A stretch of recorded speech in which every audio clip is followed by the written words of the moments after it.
कोकणचो रुबा भारी माझ्या कोकणचो बाई तोरो भारी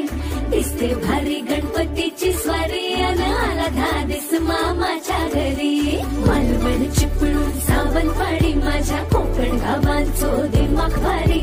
दिसते भारी गणपतीची स्वारी माझ्या कोकणा वाटे तुम्ही वळवा गाडी धमाधमान हाका गाडी माझ्या कोकणचो रस्तो नागमोडी कारी नयवा बशी नयवा नाही तर सुसाट आगीन गाडी मुंबई पुण्याचे रस्ते सोडा माझ्या कोकणा वाटे तुम्ही वळवा गाडी